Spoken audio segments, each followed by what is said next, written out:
Good afternoon, everyone, and welcome to the Planning Committee. Excuse me. The first item on our agenda is any apologies for absence. I know we've had a couple on me. Yes, Chairman. Apologies from Alan Jeffrey, Richard Lewis, and Mark Tribe. And Mark, okay. Thanks. No others. That's a full house otherwise. Thank you. Item 2 then, any disclosures of personal and prejudicial interests. Councillor Jones first then. Yeah. Yes, if I can just say a few words, please. I have had legal advice. About a year ago, I was approached by one of the objectors. At the time, I wasn't aware that this is what they were going to speak about. They said that I knew a family member. It did transpire that it was to do with this application, but at no time did I give any indication which way I would be voting. Can it be noted, please? Sorry. Councillor Jenkins. Thank you, Chair. Yeah, item 2, it's my mother lives off Bearwood Terrace in 8 Alder Way. So seek legal advice, and it's both prejudicial and personal. So they've asked me to leave as well after I've given my Thank you very much. No others? Oh, sorry. Councillor Jones. Chair, I obviously live in the community, so do I need to give a personal interest? Chair, yes, I would say, Councillor, you do, yeah. No others in this item then? No? Item 1. Okay, then moving on to item 3, which is the minutes of the previous meeting. You find on pages 1, 2. Sorry, I got. Do I have to declare a personal interest because I live in the community as well? Not just in the area where you live. I'm the ward member for Gower. Yes, no, not for being the ward member, no. Okay. Lovely, thank you. Your pardon. Anyway, we were on the minutes of the previous meeting, which is on page 1 to 4. So we go to page 1, please. Page 2. Page 3.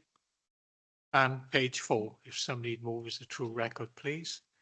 Thank you very much. Item 4, is there any items for deferral or withdrawal? No, Chair. Thank you.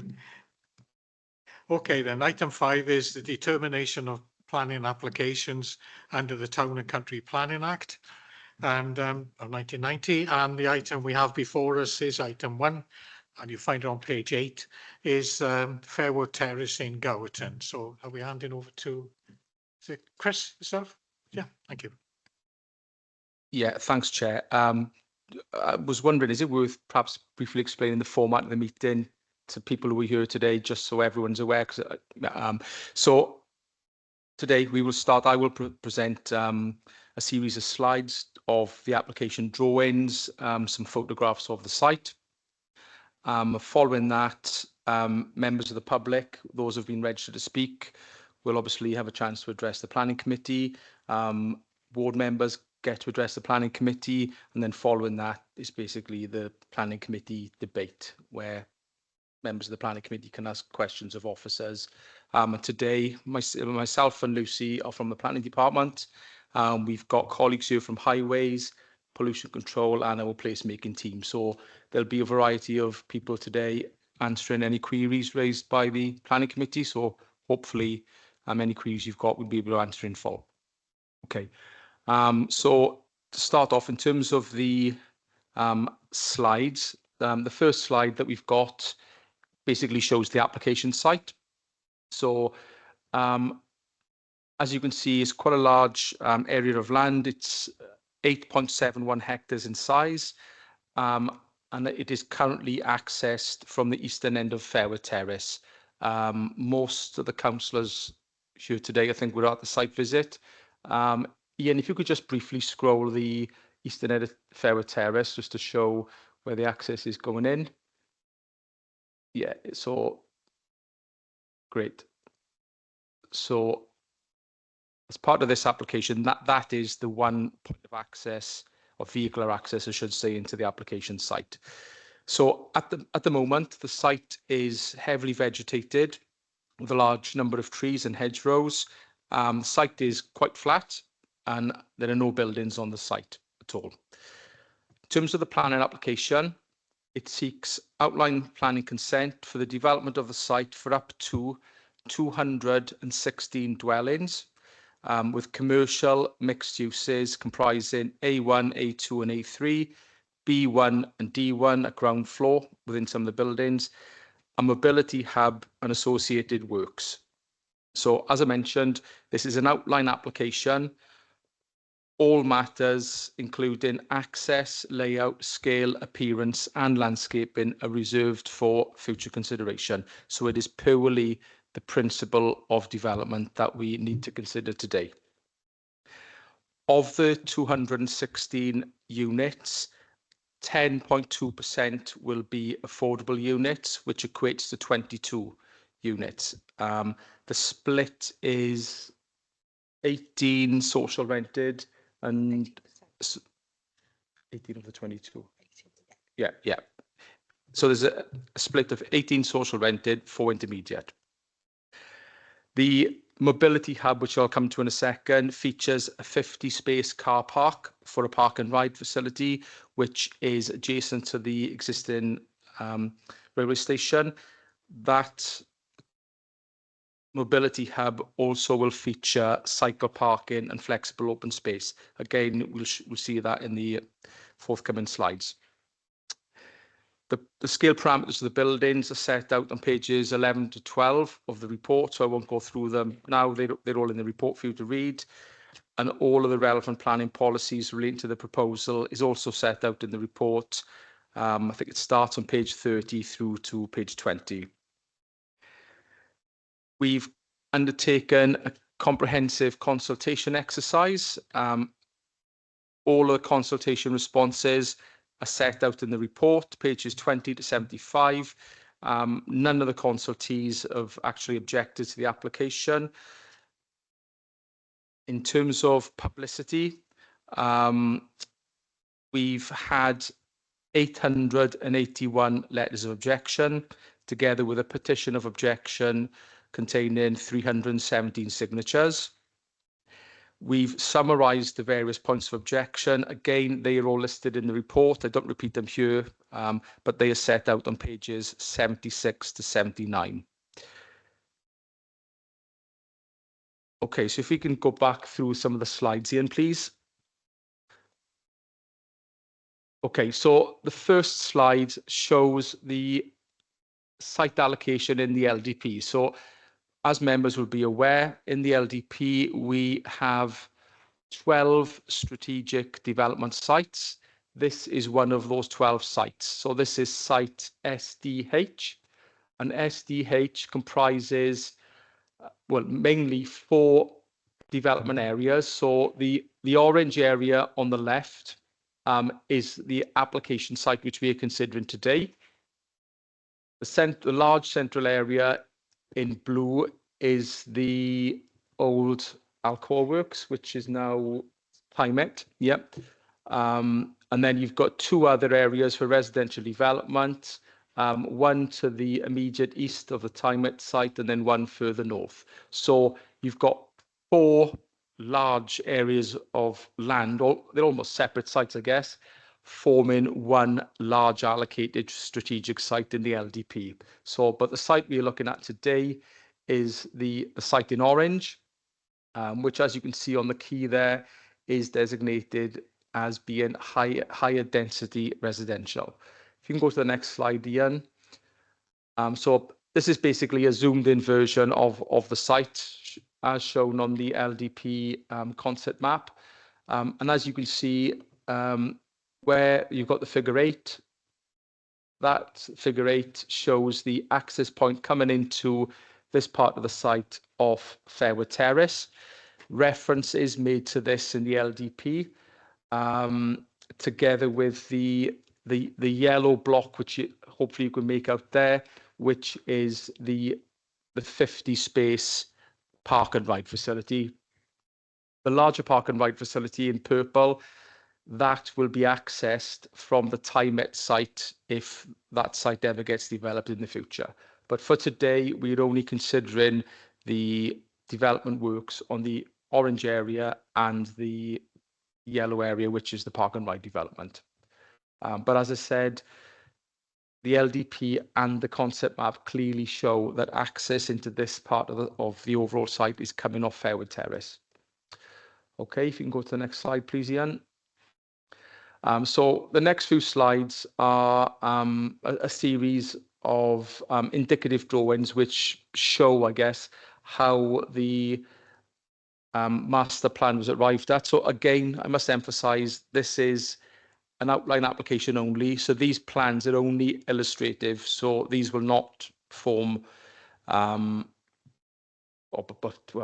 probably will not form part of the final scheme. So this plan just shows the various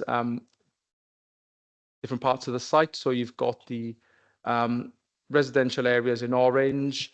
The blue area is the transport hub. If you can go on to the next slide, Ian. This plan shows the density levels within the site. So the darker the colour, the higher the density of the built development. So you can see the central part of the site is shown as having higher density properties. We anticipate them to be 3 and 4 story. And then the lower density then is orange and then yellow to the outer edges of the site.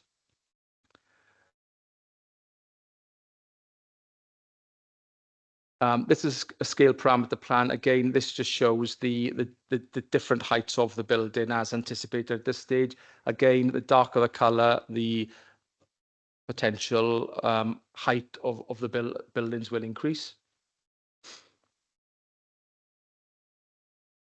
This is an access plan which shows how the access within the site could be managed. So you've got on there, you've got the blue spine road coming through the heart of the site with various side streets coming off it.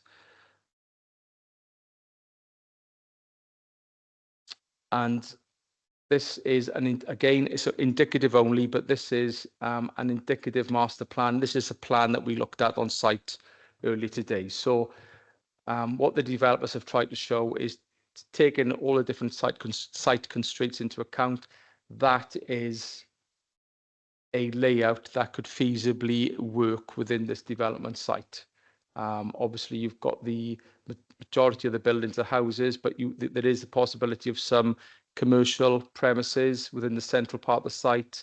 And then you've got the park and ride facility, which is, I don't know if you can hover over that, Ian, please. There, that area there, yeah. Okay, if you can go to the next slide, please, Ian. This is a zoomed in version of the park and ride area. So as I mentioned earlier, 50 spaces together with the opportunity for kind of open areas for possible bike storage facilities and temporary refreshment kiosks and so on. Again, these are just some visuals which form part of the submitted design and access statement. So again, these facilities could be provided within the transport hub. Okay, so this is a plan showing the green infrastructure, how it could work. Again, indicative only, but as you can see, the development area is the grey surrounded by green areas comprising trees and additional planting with planting areas within the site.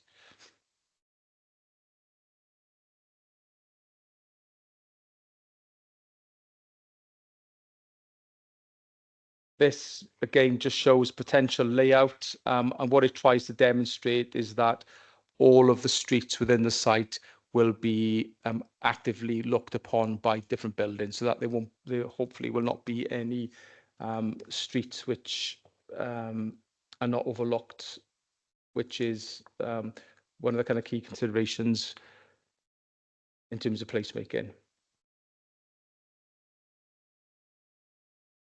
Again, that's just a simple drawing showing how the highway network could work within the site.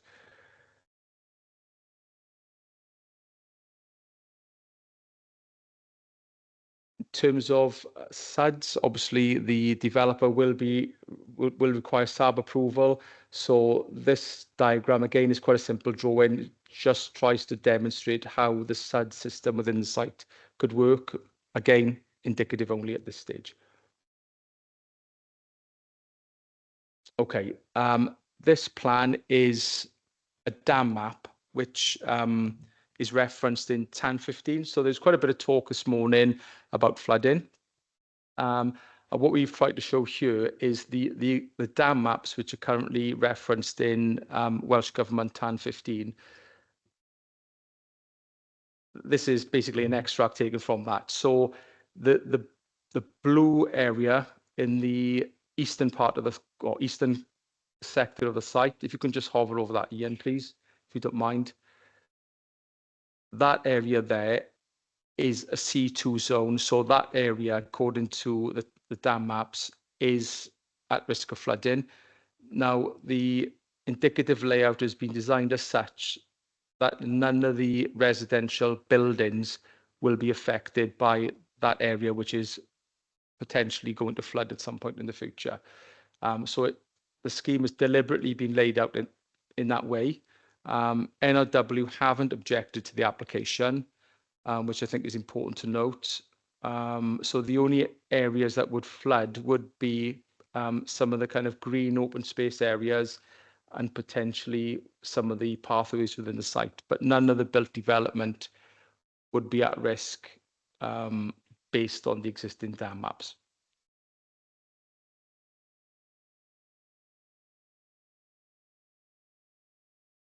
And that map there shows, again, potential topography changes within the site, which has been submitted as part of the design and access statement, yeah, or flood consequence assessment. So site levels within the site will need to be raised at certain areas to take into account the potential risk of flooding.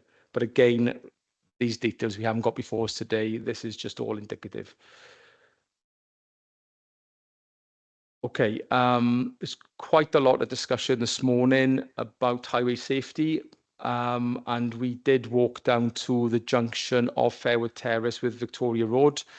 We did explain on site this morning, and it is certainly explained within the report, that part of the proposal, or part of the proposed development includes the signalisation of the existing junction.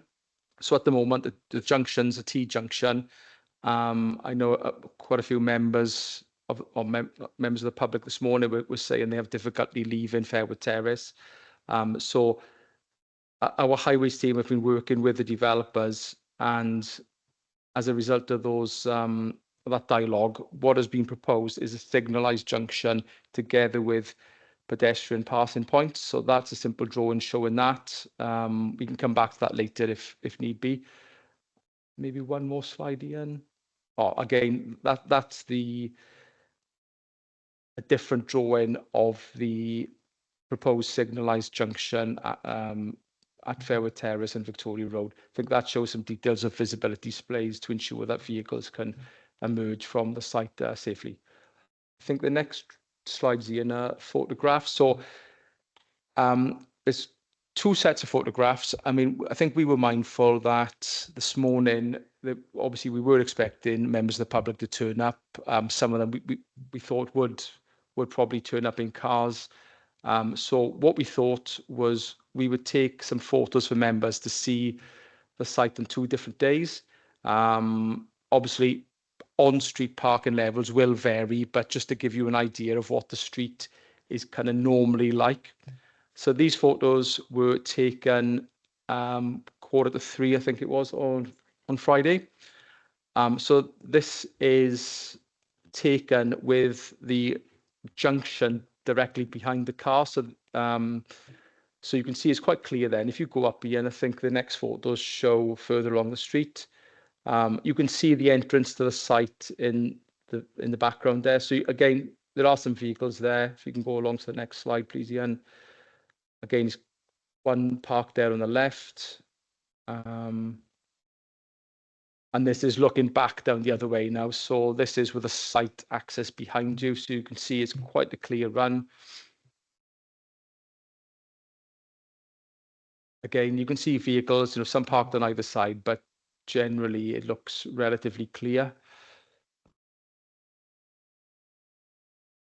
And that's one more. Again, you can see the junction there in the background with the rugby club building with a floodlight above. Okay, and these are photographs which were taken yesterday. It was suggested to us that we needed to make a site visit when people were kind of home from work. So these were taken yesterday, 7:20.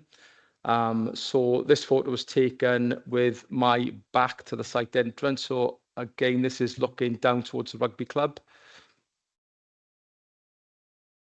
Again, I think the parking pattern seems to be pretty similar to the photos from taken last Friday. So obviously vehicles on one side, and I think further down the end, you can see them outside the terraced houses.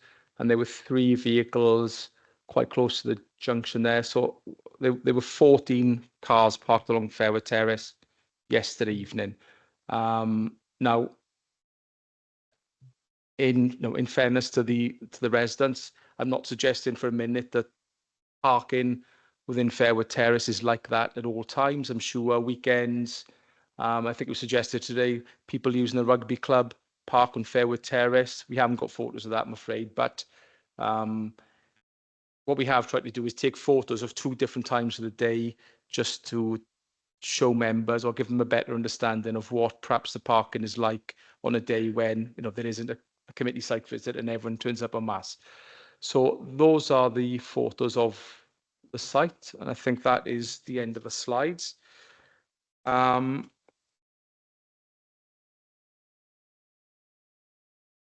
So yeah, I haven't really got much more to say at this point, Chairman. Obviously, our recommendation is set out on page 127. It is one of approval, subject to a 106 agreement and planning conditions. I think there are 61 planning conditions, which obviously deal with a wide range of different topic areas, as do the 106 requirements. But yes, we think, given the site allocation within the LDP particularly, then the committee should be considering approving the application. Thanks. Thank you very much. Okay, and I got a list of speakers first now, and our first speaker is Carl Jones, and you got your 5 minutes, please. Thanks, Chair, committee members. Thanks for the opportunity to speak. All that I'm about to say is supported by the evidence pack we've produced and emailed to you. There's also copies here if anybody's interested in those. We do understand that new houses must be built somewhere. This is not about NIMBYism. It's about the unsuitability of this particular site due to the access issues. What we have here is a simple sleight of hand. The developer's application leans heavily on the benefits associated with strategic site SDH, when the reality is somewhat more mundane. The developer can't or won't yet deliver on the LDP requirements due to land ownership issues, flood issues surrounding the site, and economics. So what we're left with is trying to squeeze 216 high-density units into a site which has only ever been deemed suitable in the past for 35, all the while hinting at future LDP benefits that cannot be delivered. To properly understand the site, we went back through the history of how it was developed for the LDP. Planning committees examined the site several times in the past and always resolved that it can only support a maximum of 35 additional units due to access issues along Fairwood Terrace and the dangerous approach past the low railway bridge. When SDH was adopted into the LDP in 2019, it was stated that the western part of the site accessed via Fairwood Terrace is unsuitable for accommodating a substantial volume of additional traffic. If you were to look back to the figure of the actual site map, you can see this is specifically why the spine street from the east and the bus gate at the center of the site were designed into the strategic site in the LDP. And also, by the way, another park and ride of 150 spaces, all to be accessed from the east. And they were declared essential requirements in the LDP. And also, contrary to what the planning officers has stated, the spine street is an integral part of the application site, not just the larger SDH. It's obviously required to protect and relieve the pressure on Fairwood Terrace at the west. There is clear and unambiguous evidence in the LDP that only with full delivery of the access road or spine street from the east does the site become potentially permissible for 200 plus units. The developer has tried to disprove these findings with several transport assessments, but their own figures show high levels of additional congestion, and our transport advisor has refuted these and concluded that the scale of the development is significantly too large to be accommodated on the local highway and that the application should be refused. And he's also highlighted, by the way, problems with the visibility and safety issues of the bridge, which are in contention with the Transport Department. Our independent consultant does not agree with those visibility findings.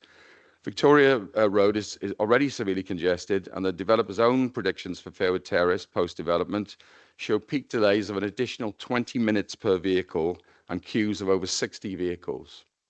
That means you can't get out of your house for an additional 20 minutes in the morning due to the traffic, and it clearly shows why this development is highly unsuitable given the access constraints. We've also provided evidence that perceived active travel, home working, and public transport benefits have been overstated and do not have any material impact on the transport assessments. The Planning Department has also not mentioned the important 215 ARUP strategic transport study for Swansea. This was an important input into the LDP, and it concluded that development without the necessary transport improvements would result in a 50% increase in overall road network delays and a significant economy disbenefit. It also said that traffic growth due to development has an area-wide impact and that mitigation measures should focus on the provision of relief roads as part of the site plans. And in fact, this non-existent relief road or Spine Street is mentioned as a benefit in 3 other planning cases in the area, including the approved Persimmon site at Garden Village. So they all mention this site being a good part of the relief for the local network when it doesn't exist and nobody wants to build it. All of the LDP requirements were sensibly added for good reason after public consultation and scrutiny by the Planning Inspectorate, and you cannot now rip up these rules just to promote a new development. ARUP also said whether new roads are built and who funds them, mainly developers, will involve some intense discussions and unpopular decisions. Well, this is one of them. We've also evidenced that the local doctors cannot cope with the predicted increase in patients, and this together with the transport issues means that the application contravenes several LDP policies and also Section 3.21 of Planning Policy Wales. There are also significant concerns regarding the flooding. Some areas of the site are predicted to flood to depths of over 2 meters in certain conditions, and strong reservations were expressed by National Resources Wales and the Council's own drainage officer. It also fails to meet the requirements of the existing TAN 15, let alone the next one that's due. So with regard to the LDP, the developer has not been able to provide any material considerations that stand up to reasonable scrutiny, and we would respectfully state that you should refuse the application, and the reason should be that it is unlawful under Section 70C of the Town and Country Planning Act 1990 and Section 38(6) of the Planning and Compulsory Purchase Act 2004 to ignore the LDP requirements. If alternatively, though, you view this as a standalone application, then the reason should be that it exceeds the previously resolved number of units and it fails to secure the expeditious, convenient and safe movement of traffic, which is mandated by Section 122 of the Road Traffic Regulation Act 1984, along with other breaches of policy that we've stated, and so must be refused. Thank you. Excellent. Thank you very much. Timing spot on.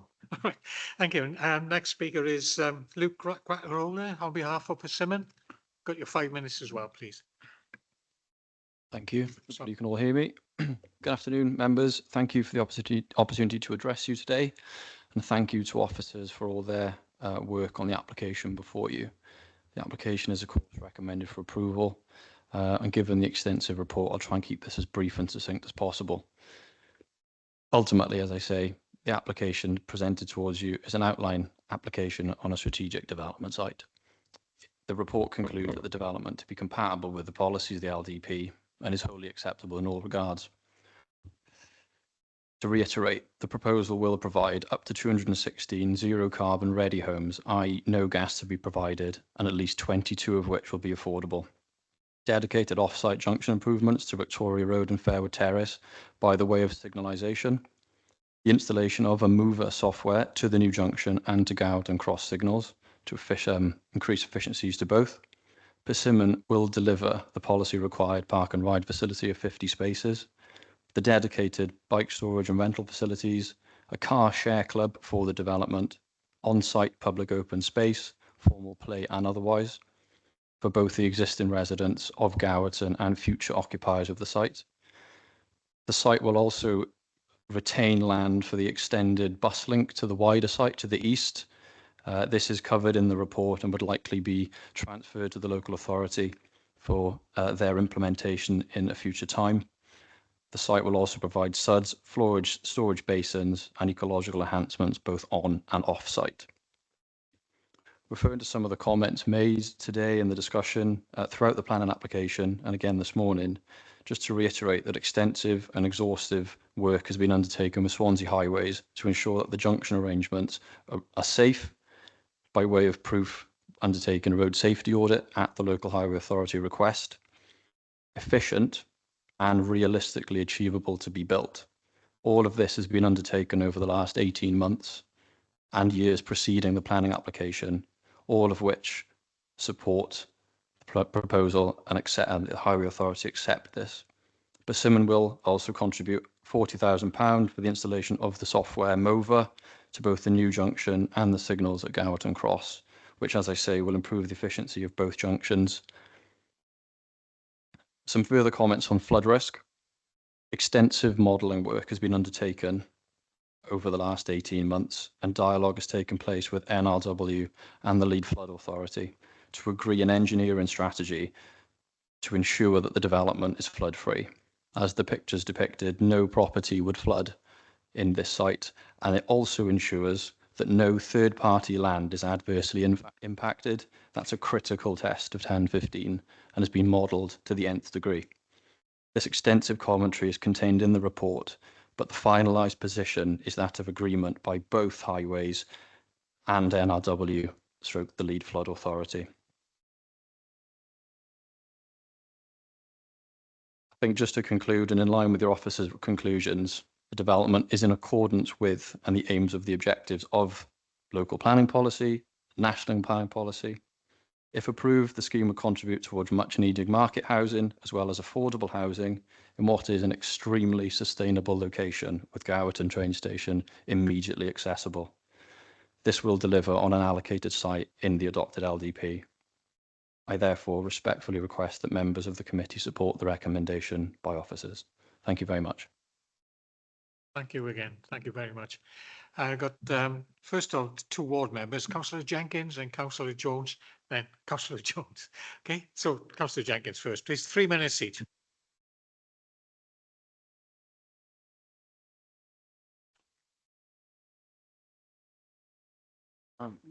Thank you, Chair. Councillor Jenkins asking you to oppose outline planning. The open water ponds are a risk to life, especially children.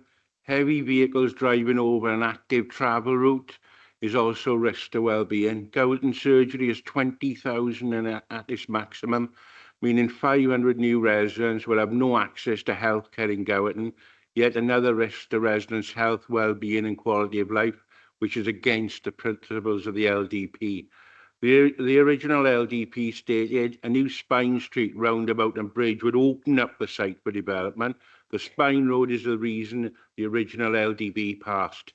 Consultation in July 27 said Ferris Terrace was unsuitable for increased traffic due to road width and poor egress to Victoria Road. Commentating on a railway bridge, that railway bridge is constantly hit by vehicles causing long tailbacks. Independent Commission report late June concluded the visibility by egress in Fairwood Terrace is severely obstructed at this junction. Segregating a more lucrative part of the LDP in Gowerton, circumnavigating the cost of a Spine Road is definitely divergent, contrary to the preconditions set out in the original LDP.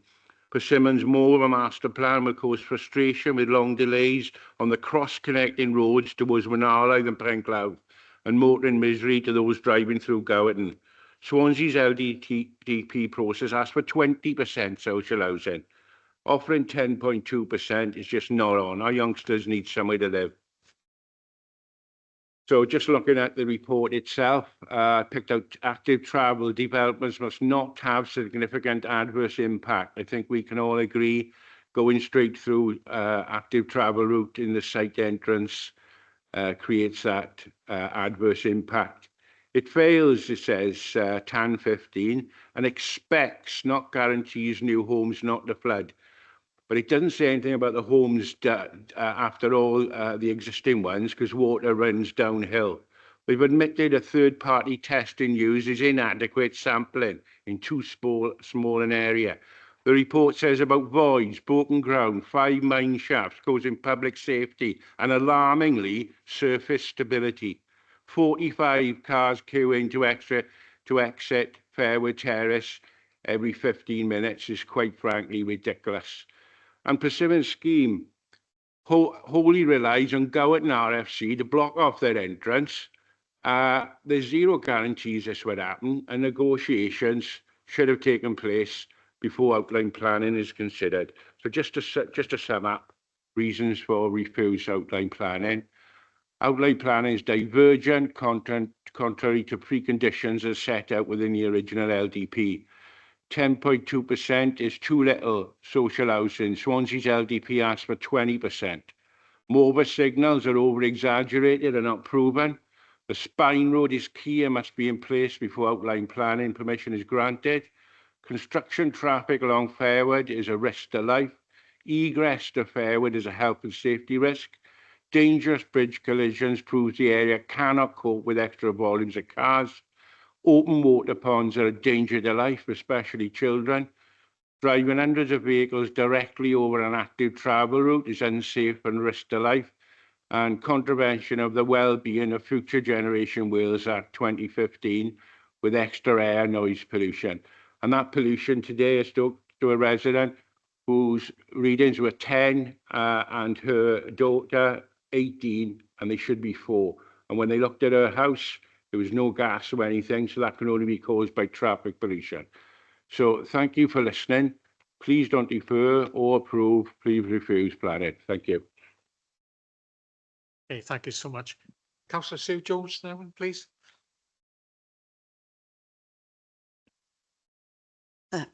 Sorry, I couldn't get the thing on. 3 minutes is not long enough to register the objections to this planning application of 216 houses off Fairwood Terrace. Firstly, the local development plan made no reference at this parcel of land in Gowerton. It was referred to as north of Forest Fach and Wynaloedd. This did not give residents or their representatives an opportunity to register their objections to this development. A former planning application restricted any development to 35 dwellings. There's been already an application approved for 9 dwellings at Fairwood Terrace which haven't been built. Why is this decision being ignored? There's been no alteration to the highway to allow this application. Fairwood Terrace has been identified as a floodplain under recent legislation. Many of the residents have been refused insurance for their homes. I have no confidence in identified mitigation to prevent flooding. Indeed, the additional houses will only increase the possibility of flooding in this area. There are concerns from Natural Resources Wales. We have a duty of care to the present residents of this area. Is it our policy to build near a floodplain? The junction of Fairwood Terrace onto Victoria Road is a great concern. The egress from the junction is already a nightmare to turn right to progress to Gosainan. It's already an impossible task. The lack of courtesy of fellow drivers and the lack of vision is problematic. The comments made by the Highways Department are really unbelievable. Those of you that use Victoria Road will be aware of the railway bridge and the number of occasions that it's been hit. The gridlock that occurs when this happens is well documented.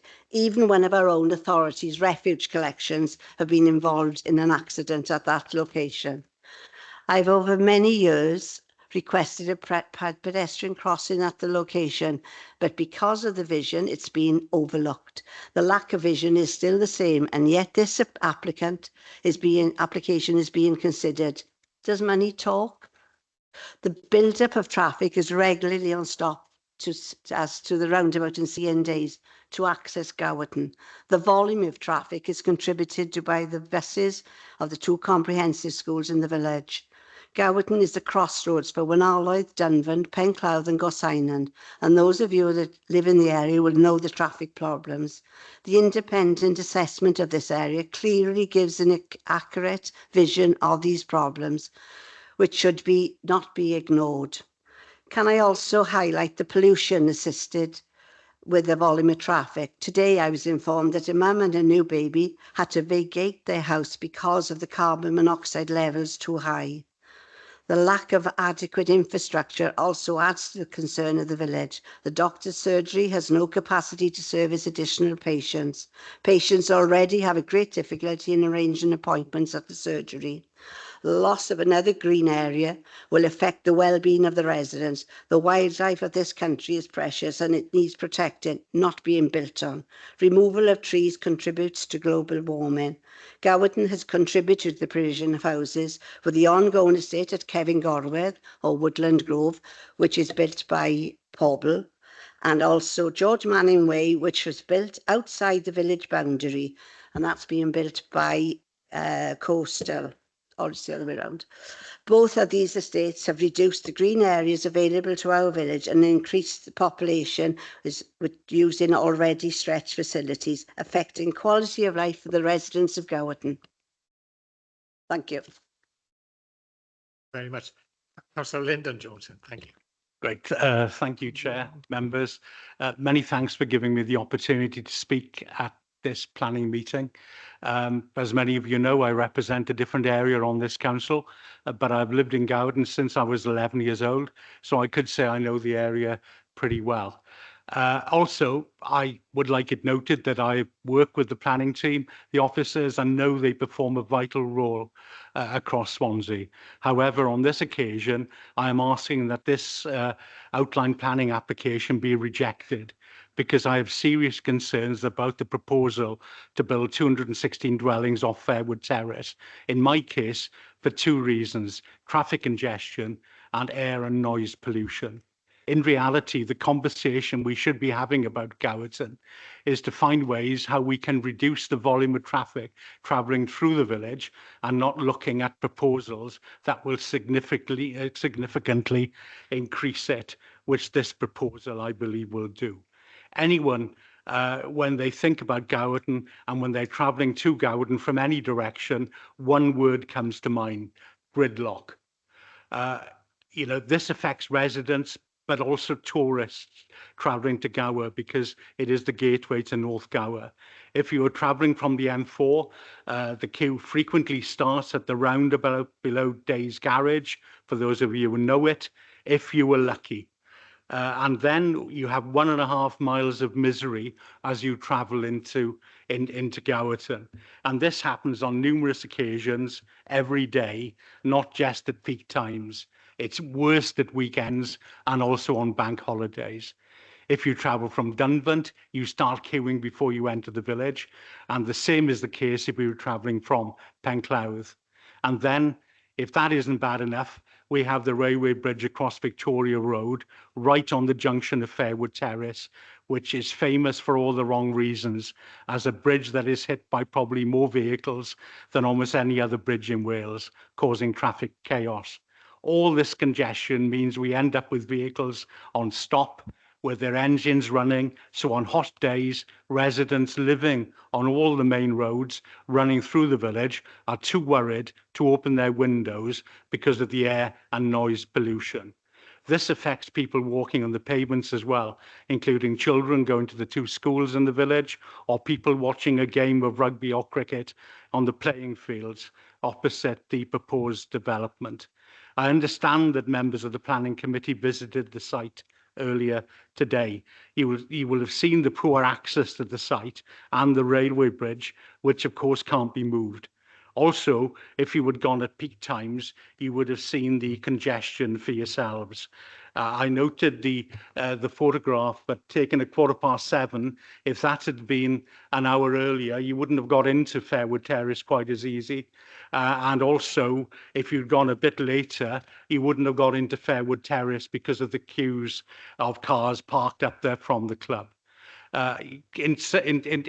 Simply, these proposals just don't work. And if they go ahead, residents in Gowerton will suffer. And that simply, I'm sure, isn't the objective of this council. Thank you. Right. Okay, thank you. And thank you, speakers. It's over to committee now for any member wishes to speak, or Councillor Downing first then. Right. Yeah, good. Yeah, thank you, Chair. Although my main concern is the traffic and the entrance into Fairwood Road, there doesn't seem to be many objections about the outline planning as it is. But my problem is that we adopted the LDP back in 2019, and this was Strategic Site H. And what worries me is when we adopted the LDP, there were spine roads, not on this SD site, but others, and they seem to have disappeared over time. Looking at this site, if the spine road was introduced, then there would be no need to use Fairwood Road as an entry or exit. They could use the spine road as part of the total strategic site. Because back in 2019, when I asked about strategic sites, can they be cherry picked? The answer was no. Well, sorry to me, this is cherry picking SDH. What's happened in the meantime? I'll come back. Also, I wouldn't mind the officer making a comment on what's been made about 35 units. First time I heard it was now. Yeah, it's just it was just the spine road which really got me, because there's other spine roads that have disappeared over time, and which I found very important. In 2019, if those spine roads weren't there, I think we'd be still arguing about the LDP today, because they do help traffic in my view. Thank you. Councillor Mary Jones then, Councillor Black. Thank you, Chair. The same point, first of all, as Councillor Downing. I too remember debating the LDP, and I thought that these sites were going to exit elsewhere. And as Councillor Downing says, they seem to have been split up now into smaller bundles and cherry picked off. So it is quite worrying that we've now got this application in front of us today. This morning, as you know, we had a walk down to the river and we saw how fast that was flowing. And although we've had quite a lot of rainfall at the moment, it was quite worrying the way it was actually rushing past. And I do have every sympathy for people that are living close by at the moment. So I am very, very concerned about future flooding because, you know, we get these torrential downpours. Our drainage does not allow it to be taken away, and people can get flooded out very, very easily and quickly. The access has already been mentioned by a few people, but the mining history is obviously of great concern to me, because as you all know, in my own ward, we have a very large hole in the road and we've had it for over 18 months. Hopefully it's now coming to fruition that it will be filled back in, but it's been a major undertaking to get this work done.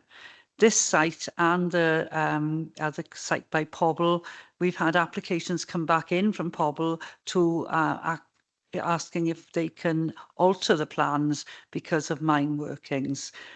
They said about adits, well, yes, they're entrances into mines, and they are, by their very name, close to the surface. So I am really, really concerned, even though it's addressed in the report, I'm very concerned about who's monitoring all this, and I am very concerned also about the mine gas, which again is referred to in the report. My last point is about buses. It says something that it's not very well at the moment serviced by public transport, but it could in the future because of this hub and the active travel. Well, it's okay for active travel if you can actually ride a bike, because there are a number of people today that can't ride bikes. They have a disability, and they seem to be pushing active travel all the time, and older people are not able perhaps to ride a bike. Maybe they haven't got the confidence even going on an active travel route. The bus interchange to do with the station, it's all about the station. those trains don't run very often. Are they putting more trains on? This site, as it is at the moment, I don't think is really a site that we should be looking at. It's just not doing what it says it should do, which is be accessible and for all. And I'm very sorry. There was another question I want to ask, but as this is only outline permission, I will not obviously ask it. But if in the future or any time that this site was approved, I do have some concerns about education as well. Thank you. Councillor Black? Yeah, thank you, Chair. I very much share the concerns of the last two speakers about access.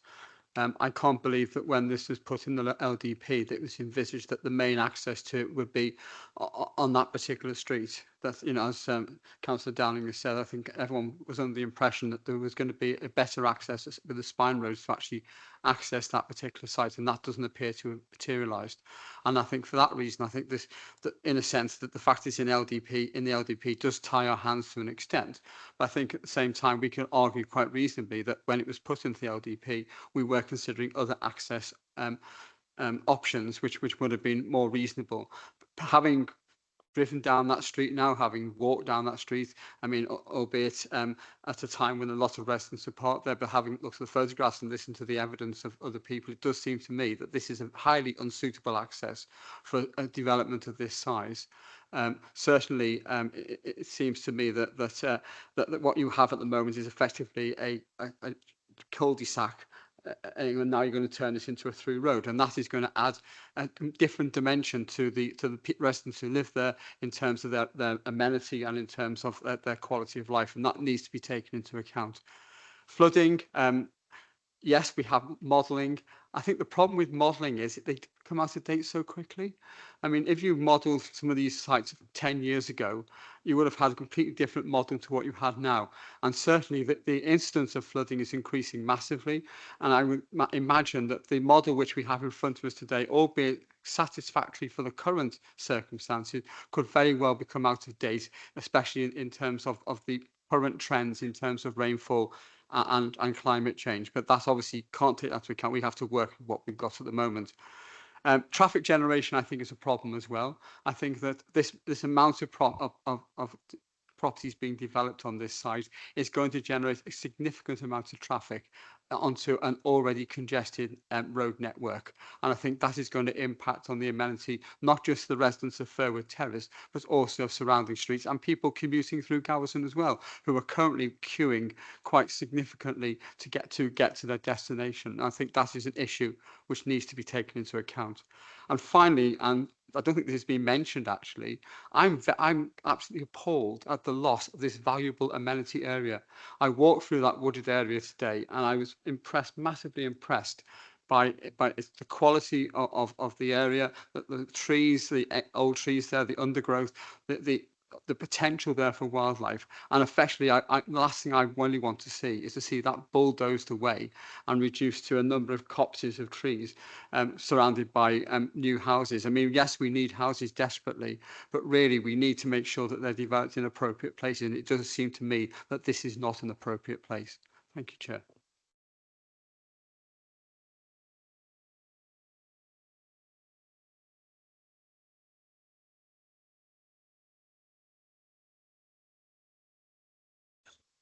Sorry, couldn't find it. Thank you, Chair. Yeah, just one question from me, although most of what everyone else has said, I think has gone through all the minds of the committee here. But can the officers explain why this particular application has been marked for approval when only 10% of the site has been designated for social or intermediate housing? Thank you. Another member wish to speak there? No? Sure? Okay. Chris. Okay, I've tried to take notes of all the different queries, but if I've missed anything out, if you can let me know, that'd be great. Okay, in terms of the river, obviously we went to see it today. It was fast flowing. I didn't think it was particularly high. I mean, it seems to have quite a deep channel. the river level seemed to be quite low, although it was fast flowing. But anyway, in terms of issues of flooding, they are all addressed in the report.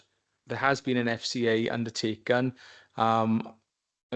Councillor Black mentioned that data within those type of documents can get out of date quickly, and to some extent I'd agree with you. But we've obviously got to consider the information presented us at this point in time. So as things stand, all the information contained within those documents has been accepted by the relevant consultee, which in this case is NRW, and they have not raised any objection to the application. As explained earlier, the only part of the site that is going to flood is going to be the part of the site that is devoid of any of the buildings. So on that basis, we consider the risk of the development side flooding to be minimal. Mining was mentioned. Again, at this point in time, I think we've just had a desktop exercise carried out, which identifies that there are past mine workings on site, both shallow mine workings and shafts at various locations. Again, we take our advice on these issues from the Coal Authority. So the Coal Authority have raised no objection subject to additional intrusive site investigation works being carried out. So we've drafted several conditions which deal with this. They are conditions 32 and 33. So it's quite standard. We don't expect developers to start drilling a site before they're even granted outline planning permission, but those works have got to be done before they come in with any reserve matter relating to layout. So we all know where the problem areas are, how they're going to be dealt with and addressed, so everyone is safe. I mean, it's not in anybody's interests, developers including, to have a development that is built on areas subject to ground stability issues. In terms of access, if I can go back to the concept map, Ian, the map I showed you earlier, I think it was it early on in the slides? If you can do the zoomed in version, the next one, please.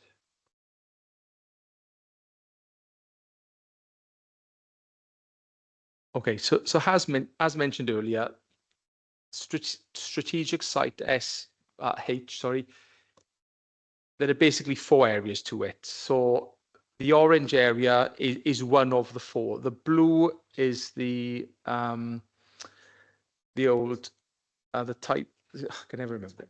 Tymet, sorry, is the Tymet site. So there's quite a bit of discussion about the spine road coming through the Tymet site to serve the proposed development, but the LDP also makes reference, so the secondary access coming into the application site from Fairwood Terrace.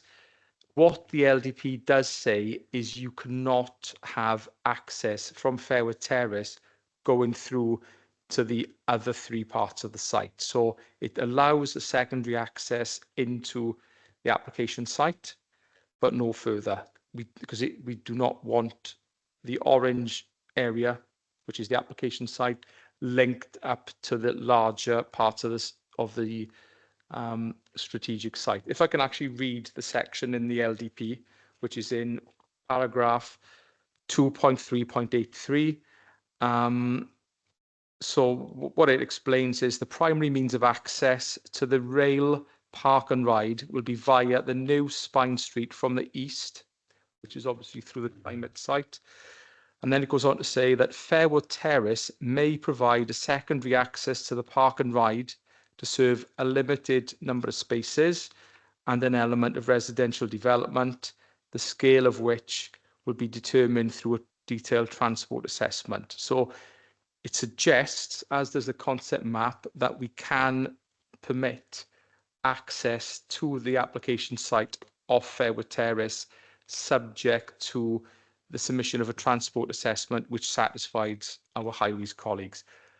That's the position that we've got. The site is allocated in the LDP. We would have considered this when the LDP was adopted in 2019. I know members of the planning committee at the time did visit all of these sites and did look at them in quite a lot of detail, actually, back then before the LDP was adopted. So the principle of access in this site off Fairwood Terrace is specifically referenced in the LDP, just for you to be aware of that. But it does say that this site cannot be linked through to the other elements of the site. Although there's one exception to that, if there is a bus route which will be permitted to come from the larger part of the strategic site into the application site, that will be controlled by means of a bus gate. So that would be the only form of transport that would be allowed to get from the larger part of the development site into the application site. But this will all depend on the spine road coming through the Timett site, which at the moment I don't see happening for quite a while. The Timett site is operating as a self-contained site, is privately owned. So that spine road, I don't envisage that being provided for a while. So access will only be provided off Fairwood Terrace into the application site, but no further. It won't even go into the train station. So it will only access the proposed residential development and the 50 space park and ride, which is one of two parts of the bigger park and ride that we envisage in the future. So in terms of what has been proposed by Persimmon, as planners, we consider it complies with the commentary and the concept map as shown in the LDP. In terms of trees, we all accept that there is a very high level of tree coverage on the site. Some of those trees will inevitably be lost to the development. We do anticipate that replacement tree planting will be provided both within the application site and on land which falls outside the site but within the applicant's control. But again, this is something that we would have considered when the site was allocated. Clearly, the site cannot be developed without trees being removed, and that would have been taken into account by the planning committee back when we adopted the LDP. And this, as I mentioned earlier, this is one of 12 strategic development sites which we all considered as a council 5 years ago. The other question I've got noted was affordable housing, Councillor Lewis. So what the LDP actually says in relation to this site, it does request 20% across the wider site. Ideally, we'd have 20% housing on this portion of the overall site, but we have received figures from the developer in relation to construction costs and so on. And we have had those assessed by our independent assessor, and we have agreed that based on the abnormal site builds associated with the costs, there is contamination on there. There are mine workings and so on, that 10.2% is acceptable in this instance. Were there any questions I missed? Sorry. Yeah, I just wanted to make the point that the LDP refers to Fairwood Terrace as a secondary access. But what we're being asked to do here is to approve it as a primary access. And I think that is quite a significant departure from the LDP. I just wanted to make that point. One thing to come back on that is even if the spine road and the Fairwood, they wouldn't be able to connect anyway. So you wouldn't have two ways to get out to the Fairwood of the application site, because the LDP specifically says you should not be allowed to get from the Fairwood Terrace end into the other section. So yeah, but the spine road could have been designed to access the majority of the site, including the 50 space car park, whereas the Fairwood Terrace might have been able to maybe half a dozen houses on that side, and that would have been a much better design and much better on the rest of the Fairwood Terrace as a secondary access. Yes, but potentially, but obviously that's not the application before us today. I understand that, but my point I'm saying is there's a departure from the LDP vision in the sense that we're being asked to approve a secondary access as the primary access for the entire development. Yeah, Yeah, well, yeah, I mean, this is only part of the wider development. Ideally, we'd have one application which dealt with the whole site, SDH, but we haven't. So this application only deals with part of it. We've obviously got to consider what's in front of us. But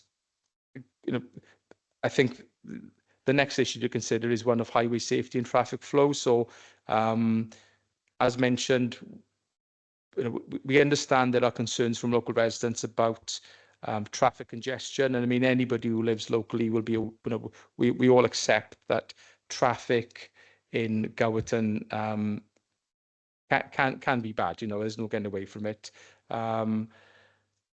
But adding time to your journey doesn't necessarily equate to that being a highway safety issue. So having to queue longer to get out of Gowerton, for example, doesn't necessarily mean that that is detrimental to highway safety. The two things do not go hand in hand. I'll let Matt come in on that, but yeah, I think members should be aware that if you do consider highway safety be an issue, you will have to demonstrate, at some kind of appeal possibly, why extra traffic within the highway network equates to a highway safety issue.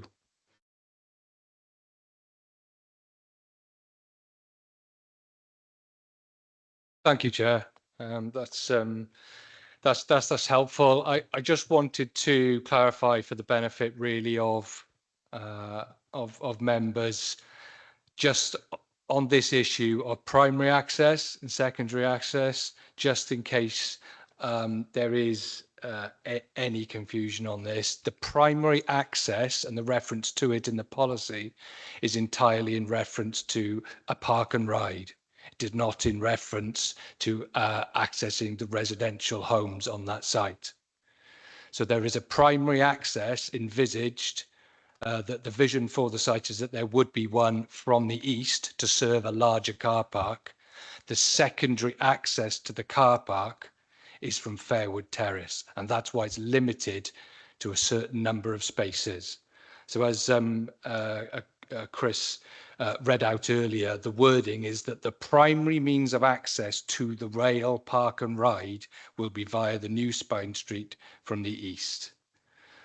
There is, in fact, clarification in the policy that, as was mentioned earlier, there is no access other than a bus from the east of the site to the homes. It is deliberately prevented from being part of the vision for this site.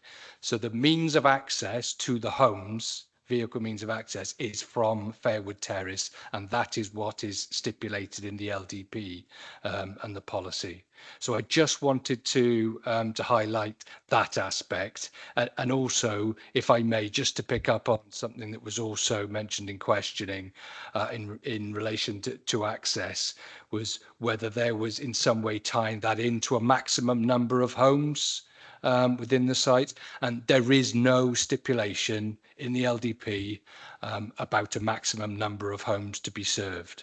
The references in the LDP are, for example, and deliberately to describing the types of development, for example, high density development around the station, but there is no set number of homes. So the set number of homes to come forward was always to be decided with having regard to assessment of things like the massing, the form, issues of amenity, issues of traffic generation and so on. So things like the transport assessment that is a requirement to have been submitted and has been is what we would have regard to and have had regard to then as officers to assess whether the number of homes is appropriate, but there is nothing in the LDP that actually restricts that. It was always to be decided by way of the application that came in. So those are just a couple of points I wanted to make clear for the benefit of members. I think, Chair, if the LDP is referring to the primary access only in relation to the park and ride, we still have the situation where Fairwood Terrace, which is meant to be the secondary access, that park and ride, is now the primary access. So whichever way you interpret it, is it a departure from what was intended in the LDP? So in terms of the park and ride, it's been split, doesn't it? So you've got basically a 50 space park and ride as part of this development, and then a larger section of park and ride, which was the purple area on the concept plan, Ian, which is outside the site, which will come through the spine road. So there's two sections to it in essence. But that's still a significant number of traffic movements through Furwood Terrace every day, in addition to the traffic movements relating to the properties. Yeah, but what the developers have done is provide access to only 50 spaces of a larger park and ride facility, if you like, which it is does comply really with the commentary in the LDP. Matt, did you want to add anything? Thank you.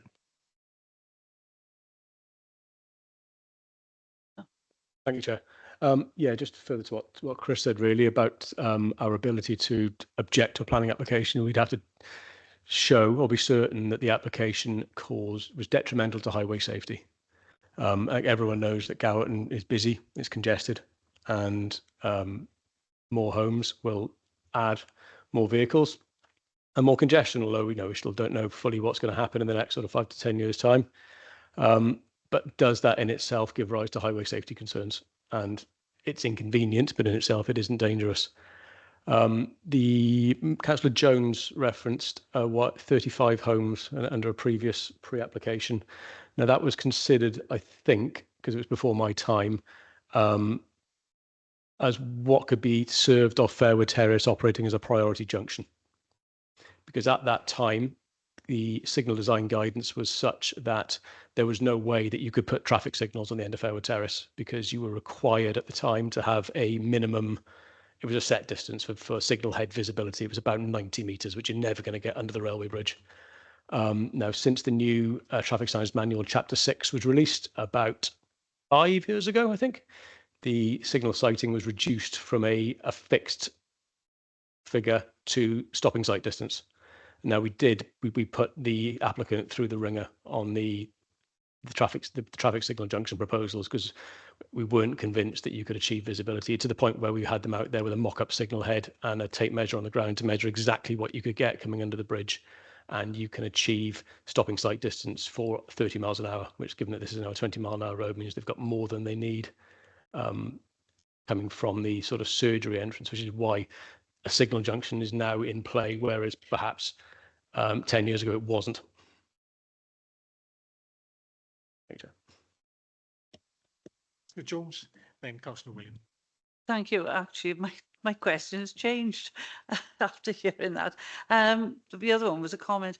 We are still very concerned, though, about the visibility of the lights when you come down the bridge, because you're actually, you've just come around quite a nasty bend to get from the surgery side. So we were all concerned this morning about whether we would see the first car, especially the actual light itself, if it's on red. You'll obviously, if you're further back, you'll see the queue of traffic, but the first car may not. And, it is a very dangerous access at the moment. My point was being, I went on all the LDP sites, as you did, Chair, yourself, and I think Councillor Downing, and I still think that we had quite a debate about this site, if I recall, and we were told that there would be another access point through this Tymet site. So all of a sudden we haven't got it, and yet it's in the LDP. So I'm wondering, between when we disputed it and now this has come forward as this application, what has happened in the meantime? Perhaps I remember wrongly, but I think, judging by the conversation I heard this morning on site with other councillors, we all were under the same impression that there would have been access when the whole site was developed, because we know about ownership of the different plots. But I remember there was quite a conversation about the link road. I think it's the A484. I can't remember the one that comes down from Days. And we were definitely under the impression there was going to be an access there. Yeah, thanks, Chair. I know the area very, very well. I've been through it about 6 or 7 times today already. My big problem is with congestion, trying to get through Gowerton at the moment. I came home from holiday last Friday, I avoided Gowden completely because it was all red on the sat nav. I went through one Arloedd. I think it'll affect other areas as well, because a lot of people will see how busy it is. If you're heading down Gower, they'll go to Lacha, try to get over the Marsh Road. I think it'll create problems for sort of around the area. So to have these houses with one way in and one way out with another set of lights in Gowden, from somebody who knows the area quite well and hopefully using a bit of common sense, I won't be able to offer this time. Thanks. Wish to speak? No? Is there anything you want to come back with? Anything there, Chris or Matt? Thanks, Chair. Only in relation to Councillor Jones, I said we did meet the developers, engineers out there with a signal head and a tape measure, and we measured the exact signal visibility we can get. We can get practically twice what you actually are required to have on that speed of road. So it is visible. You can see the primary and secondary signal heads.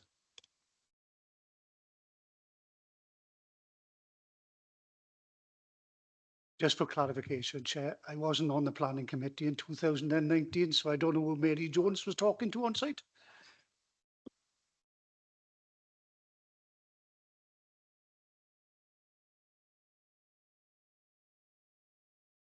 Yeah, we all agreed it in the council meeting in February 2019.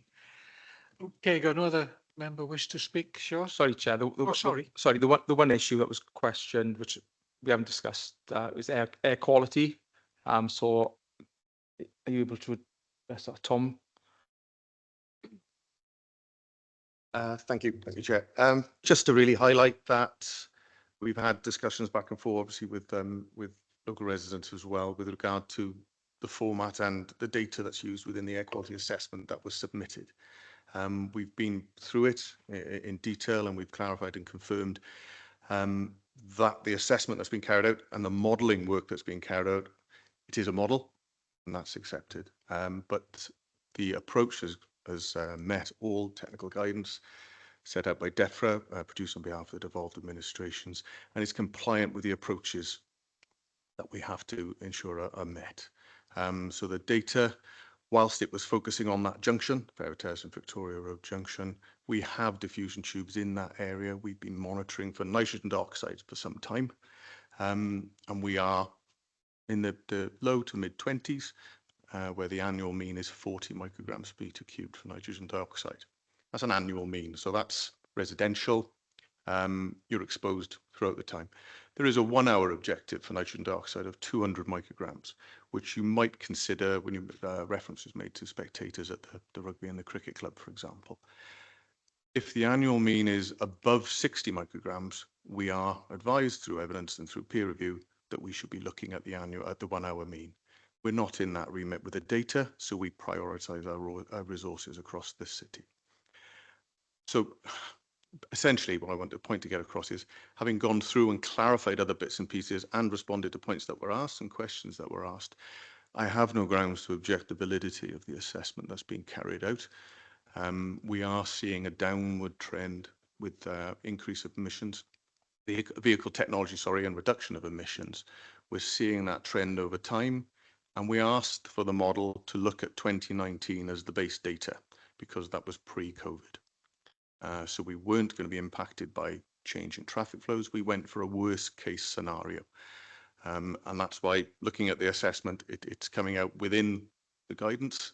And I'm in a position where I have no grounds to actually refute that or to object on an air quality basis.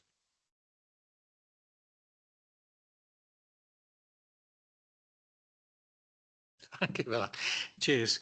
Well, problems with microphones today. Okay, thank you all. And as I said, we've been reminded this afternoon, and the site visit this morning, we've been reminded this afternoon, that this site is an allocated LDP site. Also, that this application is an outline application, and if in time would come forward a full application maybe. But we've had a good debate as well and listened to everyone's speeches. Thank you all for that. And now, unless anyone else wishes to speak, we can move to a vote on the application. And Gareth, when you're ready, please. the application is to approve. Councillor Baker, Jack. it's against, yeah? Peter Black, Against. Bill Downing, For. Mary Jones, Against. Mike Lewis, For. Nicola Matthews, Against. Mike White, For. Andrew Williams, Against. Paul Lloyd. For. That's 4-4-5 against, Chair. Application then is refused, and under the rules now, then we need a second vote. It's two-stage voting for the reasons for refusal. Can I propose a reason? Oh, hang on. I think Lloyd. This, John. Thank you, Chair. Can I recommend to members refer them to the two-stage voting process detailed in the report, and consider deferring for a second report to come back with reasons worked up for refusal. As you know, the developer would be entitled to appeal the refusal, and we must have defendable reasons to at the appeal, because you've heard from officers today about all the various issues, and this is an allocated site in the LDP.